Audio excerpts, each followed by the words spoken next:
Muy buenas tardes a todos participantes de este 10º Congreso Internacional de Yoga que organiza la Gran Fraternidad Universal, Fundación del Dr. Serrano de la Ferrier.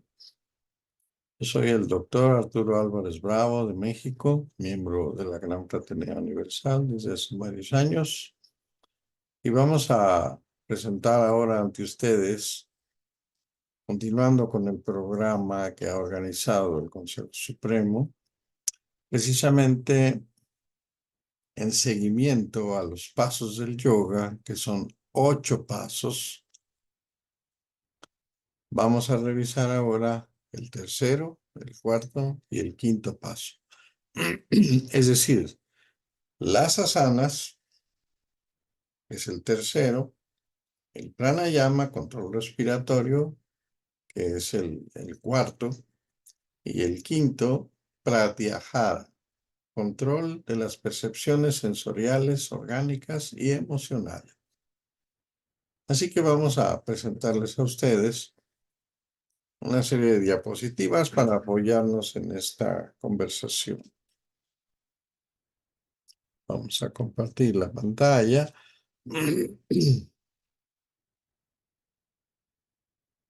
Muy bien.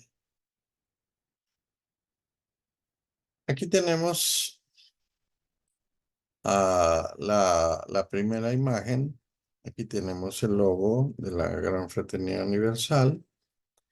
Y hoy, siendo 10 de junio del 2024, en donde la posición del Sol exactamente está a 20 grados del signo de los gemelos del año 77 de la nueva era de Acuarios.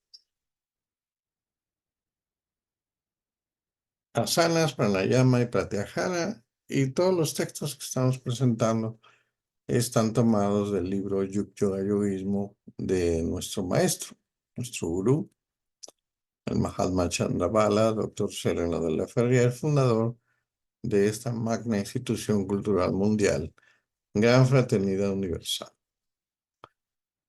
Aquí está, pues, una imagen con las 8 angas, así se le llama en sánscrito. Anga quiere decir pasos, ¿sí? Y astanga quiere decir 8 pasos. Hasta quiere decir 8 anga. 8 pasos, 8 disciplinas hacia el perfeccionamiento del yoga. Así que tenemos el primero, que son los yamas, 5 yamas, 5 niyamas. Y luego viene el que nos toca presentar, asanas, pranayama y pratyahara. Y luego se hablará en otro momento de dharana, dhyana y samadhi. Muy bien. Las asanas, que son el tercer paso de la disciplina del yoga, como dice el doctor de la Ferrier, son posiciones del cuerpo. Cada movimiento debe tener una razón de ser, y el conocimiento de los ademanes es de lo más importante, tanto de la vibración desplegada como para la selección de las tonalidades que hay que dar a esos movimientos.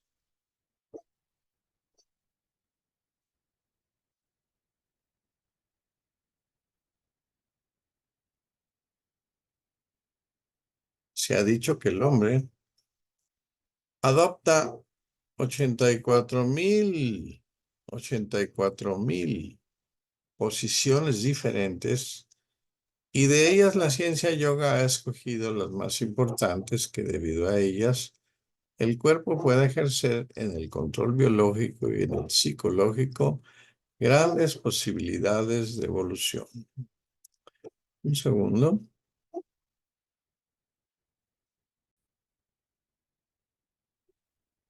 84 asanas, entonces, tradicionales fueron consagradas por Hatha Yoga. Así como ustedes saben, hay muchas asanas. ¿Sí? Hay pósters donde hay 1000 asanas, por ejemplo. La Hatha Yoga, que es el control físico. Estas asanas corresponden, en cierto modo, a 84 familias de animales que viven sobre la Tierra. Si el número de las especies de criaturas vivientes en este planeta es exacto al número de posturas escogidas por la Hatha Yoga, debe existir igualmente una relación de identificación en el orden de las ideas. Así nos lo presenta el doctor de la Ferrier y nos habla de una conexión estrecha entre el reino animal, especialmente, y las posturas de yoga escogidas desde hace cientos, milenios de años, ¿verdad? Para la tradición de las asanas. Expliquemos un poco esto.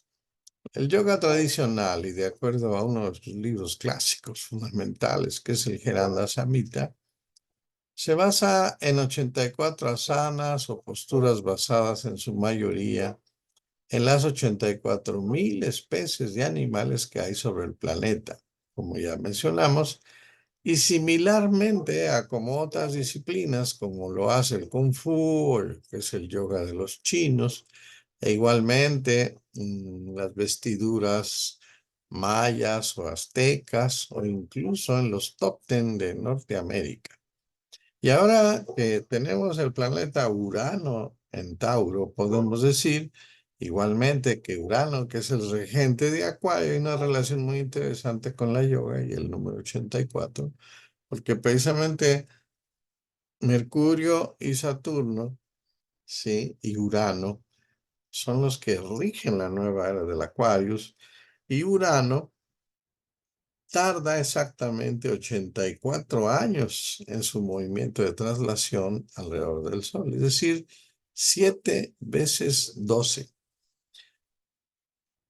alrededor de nuestra estrella central. Entonces aquí en esta imagen pues tenemos estos movimientos del Kung Fu.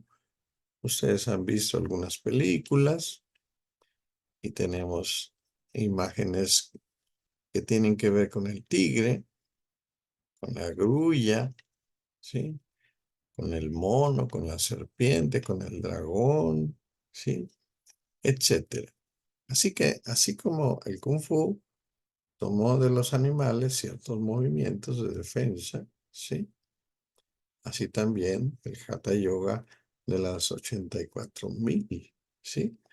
Es un número muy interesante, ¿sí? También tomó para la formación de las asanas. Nos dice el doctor Laferrière en su libro fundamental, el Yoga-Yogismo. Como ya lo sabemos, existen 84 asanas de la tradición. En otro libro clásico muy importante, el Shiva Samhita, ha descrito el número de estas posturas como correspondiente al número de criaturas que viven en nuestro mundo. Así se menciona. Hay 84 asanas o posturas porque hay 84 familias de diversos tipos orgánicos en la superficie de nuestro planeta. Entonces hay que señalar también que el cuerpo humano puede producir 84,000 diversos movimientos. En el libro Gerán la Samhita que mencionamos, dice lo siguiente, en su capítulo número 2, las asanas, donde viene la descripción de 32 posturas para la perfección, dice así, existen 8,400,000 asanas descritas por Shiva. Hay tantas asanas como especies de criaturas vivas en el universo. Y de todas ellas, 84 son las mejores. Y entre estas, 32, así como hay 32 vías de la sabiduría en la Cábala, se consideran útiles para la gente corriente. Y de acuerdo a investigaciones recientes, y esto lo pueden investigar en Internet, se consideran actualmente 8,7 millones de especies de animales. Así que esto escrito hace varios cientos de años, pues no estaba nada equivocados. Así que bueno, pues ustedes han visto cómo en las diferentes asanas usamos, ¿verdad? diferentes posturas con nombres de animales. Aquí tenemos la postura del cocodrilo, la de la tortuga, la del cuervo, ¿sí? Y cada una del águila, escorpión, la rana, el camello, el pez, la vaca, el perro, ¿sí? Muy importantes.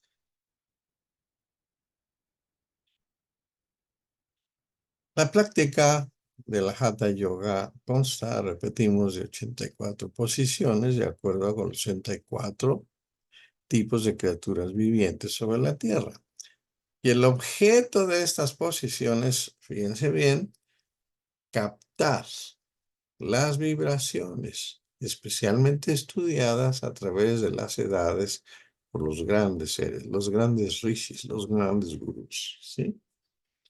Son 12 en realidad las posiciones tradicionales y cada una corresponde a un signo de las constelaciones del zodiaco. Y en el transcurso del tiempo, nos dice el doctor de la Ferrier, Mahatma Chandra Guruji, ha habido variaciones dentro de esas asanas originales y llegando ahora el número de 28 para la meditación, así como son 28 días en el ciclo de la luna. Ahí se considera, de acuerdo a la enseñanza planteada por el doctor de la Ferrier en el Yoga, hay niveles, ¿sí? En la práctica de asanas, conforme se va avanzando. La Gran Fraternidad Universal enseña todos esos niveles hasta alcanzar la meta que es la identificación con el macrocosmos. Así que, bueno, podemos plantear lo siguiente. Primer nivel sería, pues, la flexibilidad, la salud psicofísica, adaptar al organismo hacia una disciplina saludable, es un estilo de vida, ¿sí? Que tiende fundamentalmente hacia una purificación física y purificación de los diferentes nadis, que son como los meridianos de acupuntura, alrededor del cual en el organismo está fluyendo el prana. Y en la medida que esos nadis están limpios, se pueden alcanzar más fácilmente las etapas avanzadas de la yoga.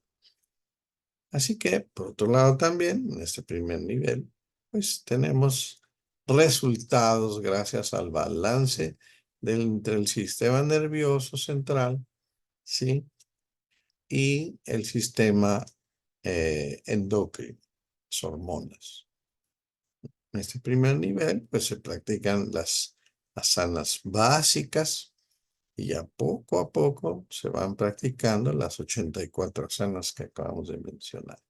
Segundo nivel serían las asanas con técnicas de pranayama ya, concentraciones especiales en los chakras y todo esto con la orientación de un gurú, de un maestro, ¿sí? De una persona calificada. Se practica el Yemtram Yoga con la visualización de los dibujos de los chakras, las divinidades, los colores, las figuras geométricas, las correspondencias numéricas, etc. Entonces se asimila uno con los símbolos y además se hacen combinaciones astrológicas. Se utiliza la arqueometría, la yoga arqueométrica, que es la que plantea el doctor Laferrer con todos esos trabajos de correspondencias. Trabajo también con los pétalos, ¿sí? Que 4, que 6, que 8, 10, que 12, etcétera, hasta trabajar los 50 pétalos que corresponden al alfabeto hindú, el sánscrito. Y entonces se trabaja con los pétalos, con los mantras de cada uno de los chakras, los colores correspondientes, las deidades, ¿sí? Que corresponden al sistema nervioso aferente y eferente.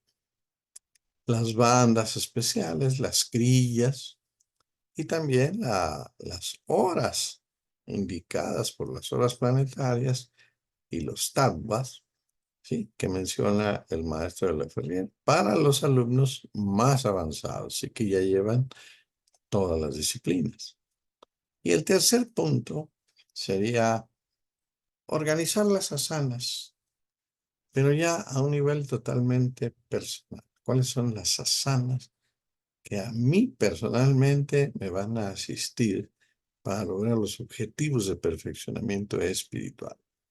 Entonces el maestro, por ejemplo, menciona 12 asanas que corresponden cada una con los chakras, los planetas y los signos astrológicos.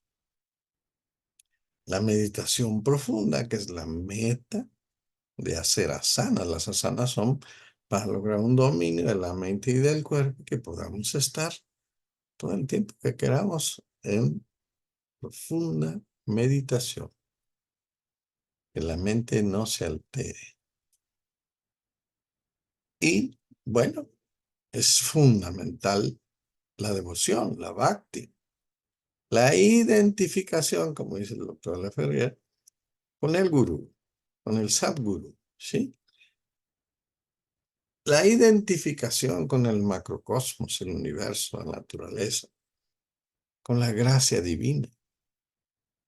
La autorrealización del ser, que es la meta máxima del ser humano. Y los anhelos profundos hacia la perfección y la elevación del espíritu hacia la fuente suprema, es decir, el absoluto. Y lograr así entonces el samadhi en vida, claro, en vida, ¿sí? Trascendencia total de la personalidad. Es una definición que dio el doctor Laferrier en Australia, que el samadhi es la liberación de nuestra personalidad y vivir de esa manera. Es decir, con una conciencia plena, permanente y unida a Dios y al universo. Entonces, dentro del Hatha Yoga existen 7 periodos, nos menciona el maestro en el Yoga Yogismo, y fíjate, el primero es la purificación, que es lo que mencionamos, que es lo que hacen las asanas en un primer nivel, digámoslo. La limpieza de los nadis, la limpieza de la sangre, la limpieza del intestino, la limpieza de las emociones y de la mente, ¿sí?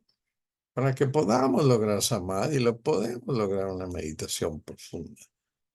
El cuerpo se fortifica, claro, con la gimnasia psicofísica, con las asanas. Se logra la calma y la posibilidad de estar sin impulsos, eso es pratyahara, ya lo mencionaremos. Lograr paciencia y confianza. El cuerpo entonces, ya en un quinto punto, es iluminado y irradia un magnetismo inclusive curativo. Y el cuerpo usa de los poderes objetivos y el cuerpo usa de los poderes subjetivos. Primero se trabaja una moral elevada, sino, como vamos a hablar de poderes, que tienen que estar dirigidos hacia lo que llamamos hacer el bien. Esta es la serie que el maestro de la Ferrier presenta objetivamente en su libro Yoga Yogismo.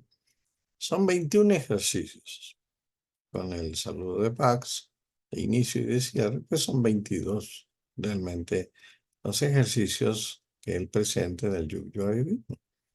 Entonces él recomienda, esto es la pre-yoga, la gimnasia psicofísica, que está basada en cada una de las posturas de yoga. En realidad son posturas de yoga en movimiento y que se corresponden con las letras hebreas, que son 22 también, y los 22 huesos del cráneo. Hay una serie de correspondencias muy interesantes, inclusive los cromosomas. Y esto se hace todas las mañanas, 20, 30 minutos, todos los días. Se inicia con una serie de 3 veces cada uno y se va aumentando, 6, 9, 12, etcétera. Ahora es importante mencionar la práctica de las asanas y la relación que esto tiene con el vegetarianismo. Es inútil practicar otras asanas. Fíjate bien lo que dice, otras. Entonces, ¿cuáles son las que sí y cuáles son las que no? Ahorita lo mencionamos. Es inútil practicar otras asanas si el estudiante no ha abandonado totalmente el régimen de carne de cualquier animal, pollo, pescado, mariscos, etc. El alcohol o los narcóticos, las drogas. Para su preparación y buena conservación para la yoga, podrá, por ejemplo, es la recomendación que él hace, hacer media hora de ejercicios de cultura física, alternando los 3 ejercicios elementales con otros ejercicios. Media hora de ejercicios, más un cuarto de hora, 15 minutos más de, por ejemplo, Siddhasana, ¿sí? Que es esta postura que tenemos aquí. El maestro está haciendo un pranayama en Australia, ¿sí? Siddhasana, 15 minutos. Todo ello por la mañana. Y en la tarde, el trabajo meditativo, ¿sí? En la mañana son ejercicios activos y en la tarde meditativos. Eso es lo que se enseña en la Gran Fraternidad Universal para mantener un equilibrio, ¿sí? Como dirían los chinos, ejercicios yang potentes, fuertes en la mañana y en la tarde yin, meditación, estudio, concentración. Entonces en la tarde se puede contentar, dice, con media hora o 45 minutos de Padmasana o Ardha Padmasana en el proceso de la meditación. Es decir, flor de loto o media flor de loto. Pero aquí viene la recomendación, pero sin comenzar las otras asanas. Entonces solamente recomiendan las asanas básicas, ¿sí? Que sería Siddhasana, Padmasana, Ardha Padmasana, Paryankasana, ¿sí? Advasana o Savasana, ¿sí? Paschimottanasana, esa postura que está abajo, Ardha Padmasana, Ardha Paschimottanasana, Ardha Padmasana. Sin comenzar las otras asanas o el pranayama. Y sin concentración verdadera, sin concentraciones, ¿sí? Solamente en la postura. Lo cual resultaría inútil estar haciendo una serie de asanas y llevar las reglas de Yaman y Yaman que recomienda los 8 pasos del yoga, lo cual resultaría inútil debido a que el alumno no se ha purificado durante bastante tiempo, ni siquiera en la abstención de carne cadavérica de animal, de la bebida, de excitantes como la cerveza, el vino, los licores, etc. Y la cuestión de los chakras, sí, que tenemos que explicarlo porque el trabajo de las asanas está implícito con el trabajo de los chakras. No son otra cosa que la emanación de los plexos endocrinos, ¿sí? Es decir, los chakras representan la exacta relación de las glándulas a este respecto. Por un lado tenemos el sistema nervioso, con todos sus filamentos que forman plexos, que son entrecruzamiento de nervios, y tenemos la emanación de las glándulas endocrinas, que son 7 plexos fundamentales, importantes, básicos, y 7 glándulas endocrinas, que son los que juntos forman esa emanación que se llama chakra, que es una rueda de energía o una esfera y que es precisamente lo que significa la palabra chakra. El yoga ha proclamado siempre que las asanas tienen por objeto el restablecimiento del orden de los centros orgánicos, por medio de la iluminación de los chakras. Es decir, por el refuerzo del equilibrio al equilibrio de estos centros. En realidad, esto es la terapia de la yoga. Y como dice el doctor Laferrer aquí, no hay límite en las posibilidades curativas de la yoga, ya que es en el sistema glandular completo donde la yoga, las asanas ejercen su acción. Y basada en las asanas, todo el método de la Hatha Yoga tiene pues como finalidad el control del organismo, el control del espíritu. Lo que proporciona entonces un resultado efectivo a todos los problemas humanos. Sabemos que si algunas glándulas endocrinas, como la glándula timo, en el pecho, Hatha chakra, o la tiroides, sí, Vishuddha chakra, ocasionan efectos inmediatos en el cuerpo físico. Otros, en cambio, por ejemplo, como la glándula pituitaria o la glándula pineal, sí, Sahasrara Padma, obran sobre las cuestiones más sutiles, más a nivel mental, espiritual, átmico. Ello corrobora entonces que las glándulas tienen varios dominios y que cada uno ocupa diversos sectores, tanto del cuerpo físico como del plano mental espiritual. De ahí que entonces que las asanas han adquirido una gran importancia y no se toma la Hatha Yoga como un ejercicio exhibicionista, como muchas escuelas actualmente están haciendo, ¿no? Exhibicionista como algunos han pretendido verla, sino como un método curativo, tanto del cuerpo como del espíritu. Por eso es psicofísico. Su mecanismo llega no solamente a ser aceptable, sino que está en perfecto acuerdo con la ciencia. Aquí tenemos una imagen. Encontramos los chakras dibujados y pintados por el doctor de la Ferrier. Estos son los dibujos originales de los 7 chakras. Aquí tenemos el primer chakra con sus 4 pétalos, ¿sí? Su base es un cuadrado, el triángulo de tierra, una línea aquí, corta al triángulo, es la deidad principal que es Ganesha, Airavata, y sus letras, ¿verdad? Son las últimas letras del alfabeto sánscrito. Entramos al punto del pranayama, que sería el cuarto paso. Es el control de la respiración, a fin de poner en movimiento ciertas fuerzas internas, las cuales se establecen poco a poco un perfecto equilibrio en los chakras. Esta maestría de la respiración respiratoria tiene como base dos grandes ejercicios. Uno, reteniendo el aire, y otro, sin aire, manteniendo los pulmones un estado sin aire. Entonces eso se le llama el cáliz interior, el cáliz exterior. Vamos a ver el exterior. ¿En qué se trata de parar la respiración después de haber extraído todo el aire de los pulmones? Es decir, sacar todo el aire. Se saca todo el aire. Y se cuenta hasta 8 durante esa expiración, esa salida del aire.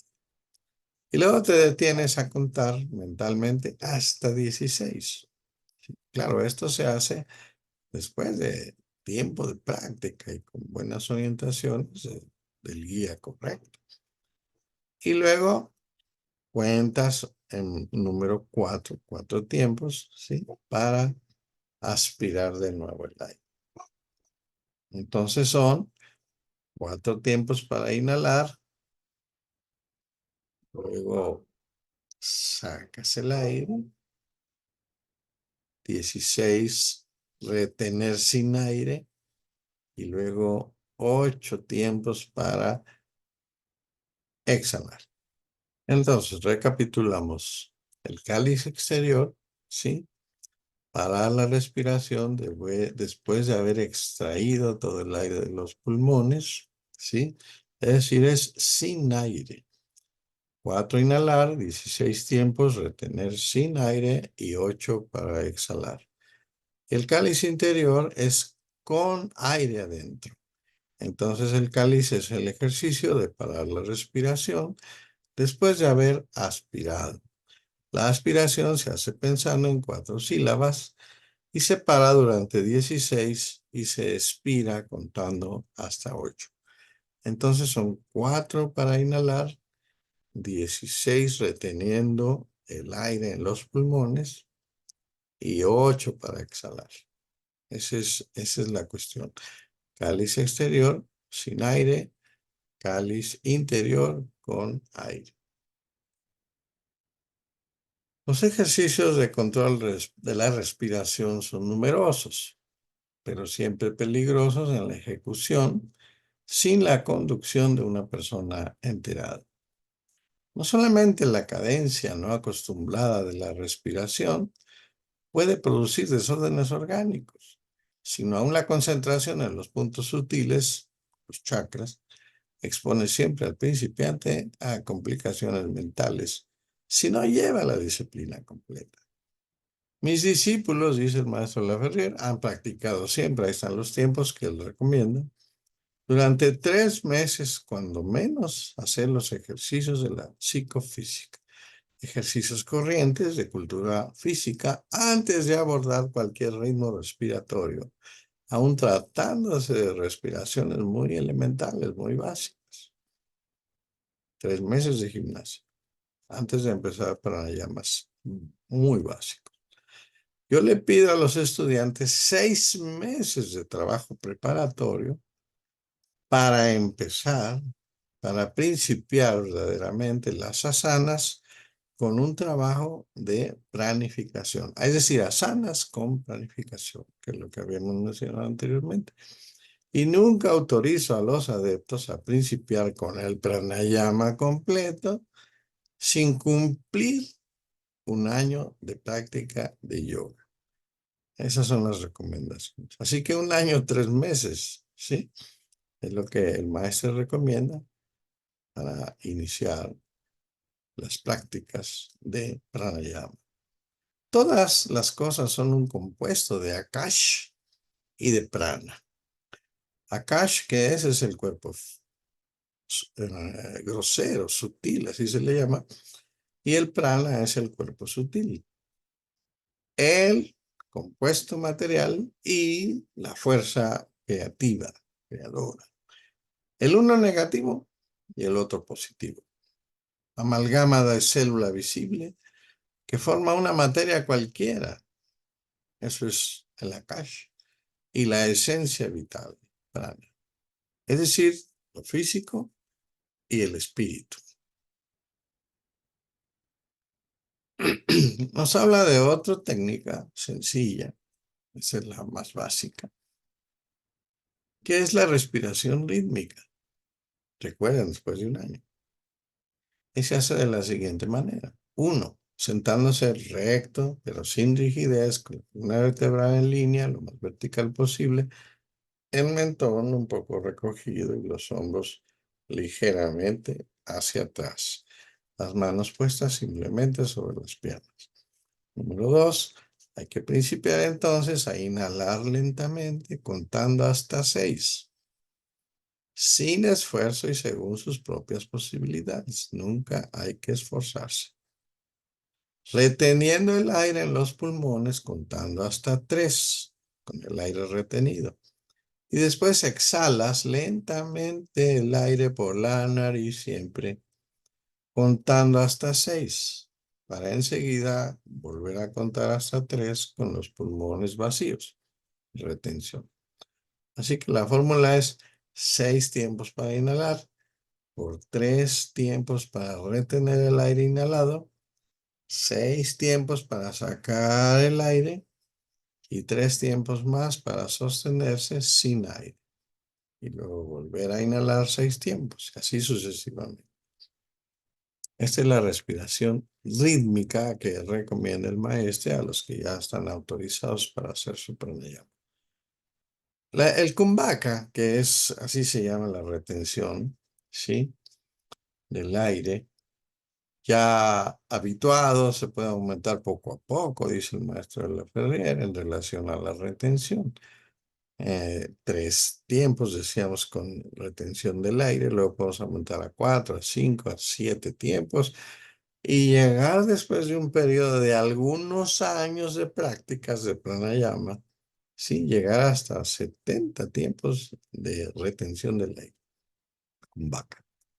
Pero aún cuando lo he practicado regularmente, dice el maestro Laferrier, no lo he aconsejado a nadie así, ¿sí? No forzar tanto. Este ejercicio es muy provechoso cuando está bien ejecutado, Siempre me ha asombrado ver con qué atrevimiento los principiantes tragan el aire en sus pulmones sin jamás practicar un método preparatorio. Ciertas organizaciones ocultas, por ejemplo, aconsejan a sus clientes las retenciones de la respiración. Contra ellas me he opuesto siempre por haber observado, particularmente en América, el mal ocasionado por estas prácticas, demasiado rápidas en la búsqueda de la obtención de poderes supranormales. El Chelak, el discípulo, recibe la enseñanza de su gurú, como éste a su vez antes la había recibido del suyo. Es pues la tradición iniciática. Ese es el linaje que se transmite de maestro a discípulo. Esa es la experiencia. Pero si el discípulo se separa, entonces ya se pierde la conexión espiritual con el linaje. Muy importante. La yoga es una línea de vida, es un modo de vivir. Es un sistema de experiencia que permite una realización más rápida de la verdad en su manifestación trascendental. Qué hermosa definición de yoga. La gente en general se imagina que se trata de ejercicios que hacen los contorsionistas, y ahí es donde existe una completa incomprensión del yoga en general y de las asanas en particular. Al igual que los ejercicios de gimnasia son saludables para el cuerpo, la disciplina mental es excelente para el espíritu. La yoga ofrece en síntesis, la síntesis porque sus ejercicios psicofísicos, o sea, las asanas, la gimnasia, abarcan un trabajo de control absoluto sobre el cuerpo, sobre el organismo, como sobre la conciencia, para alcanzar estados de conciencia más amplios. Quinto y último paso. Pratyahara. ¿Qué sabemos de Pratyahara? Porque es importante el Pratyahara antes de practicar las meditaciones, ¿sí? Necesitamos tener las bases, el control sensorial, el control emocional. Pero en los textos clásicos del yoga, antiguos en la India, se habla de supresión total. Pero el maestro no está de acuerdo con eso, ¿sí? Él dice, prefiero hablar de control. Veamos qué dice. Pratyahara es lo que la yoga plantea como la supresión de percepciones sensoriales orgánicas, pero que a mi manera de ver debe de definirse como control de las percepciones orgánicas. Pues el ser humano tiene sus hábitos y un mecanismo nocivo inconsciente. Actuamos como máquinas. Y creo que la expresión de control de las percepciones conviene mejor. Desde mi punto de vista, ya que Pratyahara resultaría la función de la supresión total, de acuerdo a la India, a los yogis de la India, y no el control como personalmente yo lo entreveo. Yo no acepto enteramente como la yoga lo plantea. O sea, el maestro tiene sus puntos de vista muy importantes, como un yoga occidental. Además, con un pleno conocimiento de causa. La teoría de suprimir las sensaciones, tal vez, probablemente a causa de mi nacimiento en Occidente, nació en París, 1916. En efecto, no creo necesario, ahora en el sentido de lo más espiritual, suprimir las funciones orgánicas en las cuales nuestro espíritu ha sido puesto para su evolución en el perfeccionamiento. Fíjate bien esas palabras. Nuestro espíritu ha encarnado en este cuerpo físico lleno de percepciones orgánicas y sensoriales y emotivas, ¿sí? ¿Para qué?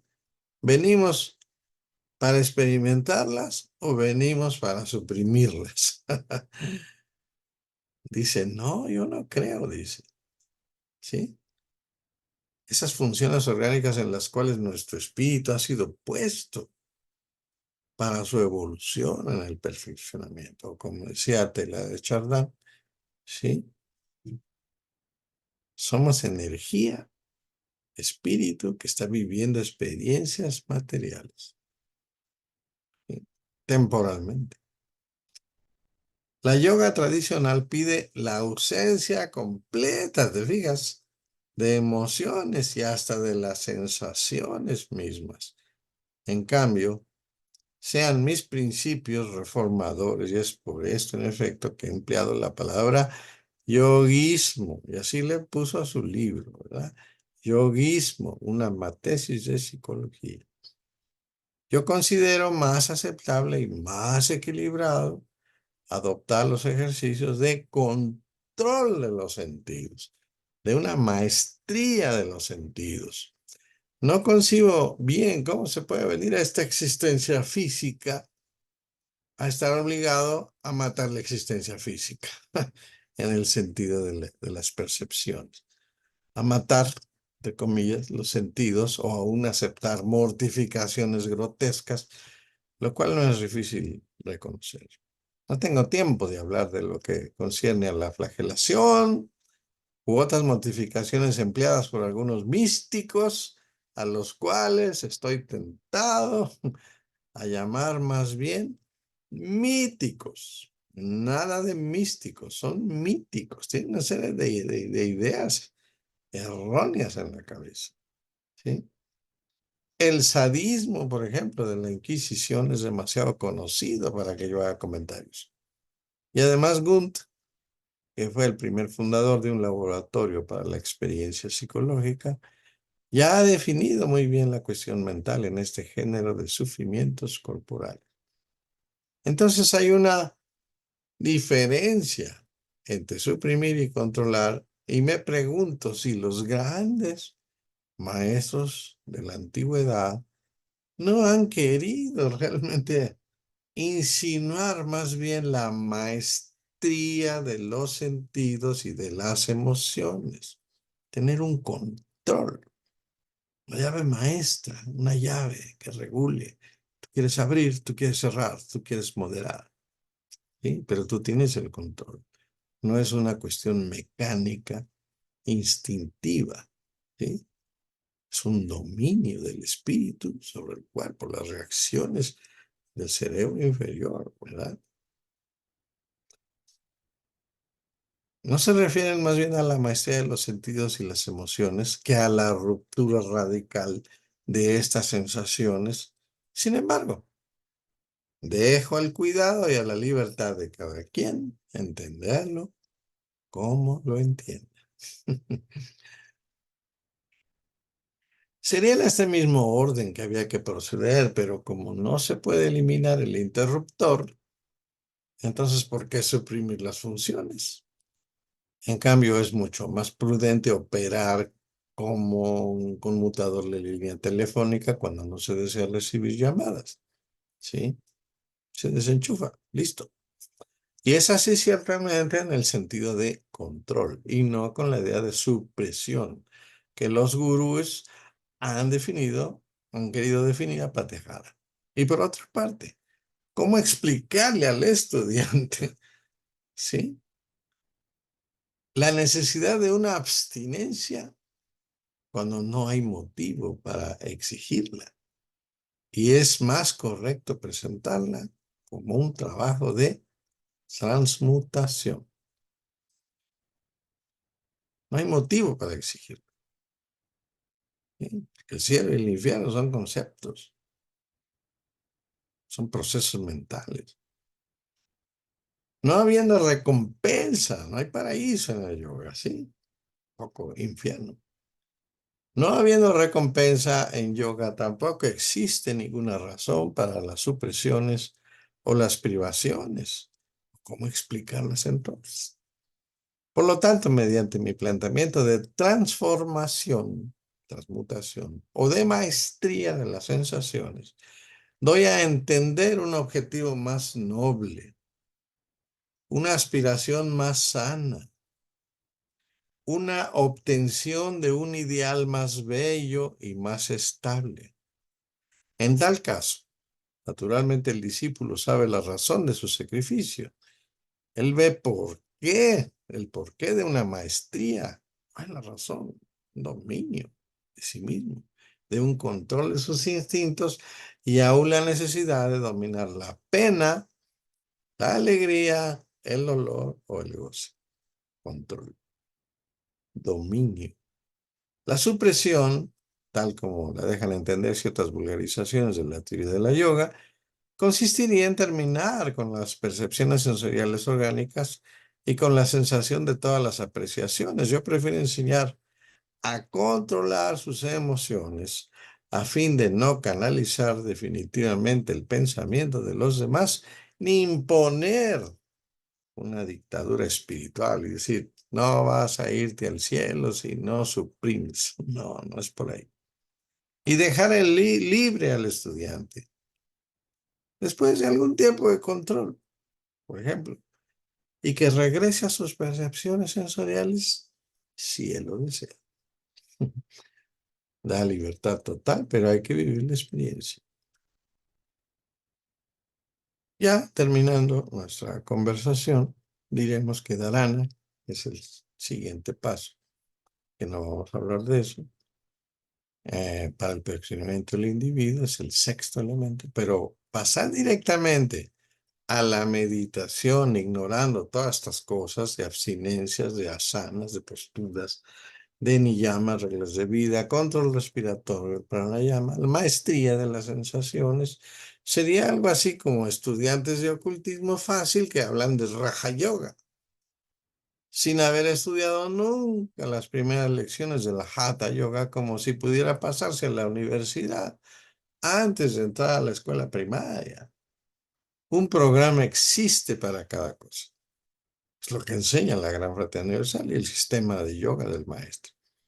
Ignorarlo es exponerse a peores catástrofes. Evidentemente, las mentalidades anarquistas actuales prefieren negar a los maestros, a la disciplina, autobautizarnos ellos como Raya Yogis, como esos miembros de asociaciones secretas que alardean de grado iniciático, aún antes de haber practicado el menor dominio de los vicios corrientes del hombre. Siguen fumando, siguen tomando, etcétera. Concentrarse es muy difícil, pero cada uno puede tratar de lograr este plano donde el yo se transpersonaliza en el objeto. Y de esta manera, los aspirantes yogis practican en los ashrams los ejercicios psicofísicos, asanas pranayama. Pero en primer lugar, y hay que entenderlo, hay que tratar de asimilarse a su gurú, a su sadguru. Y por ejemplo, aunque no puedan hacer perfectamente las asanas, la hatha yoga, por las limitaciones que tengan, ya son medio yogis en cuanto al pensamiento, porque se unen con un verdadero yogi, su maestro a nivel mental, la imagen, la visualización, la bhakti con su maestro. Hay ya entonces una experiencia relativa de identificación en la concentración que hace al principiante, al practicante, olvidarse de sí mismo y ser parte de otro y hasta llegar a hacer todas las otras cosas, o sea, universal. Es un samadhi, digamos, un samadhi propiamente, un maestro. Muchas gracias, les agradezco la invitación y nos veremos pronto.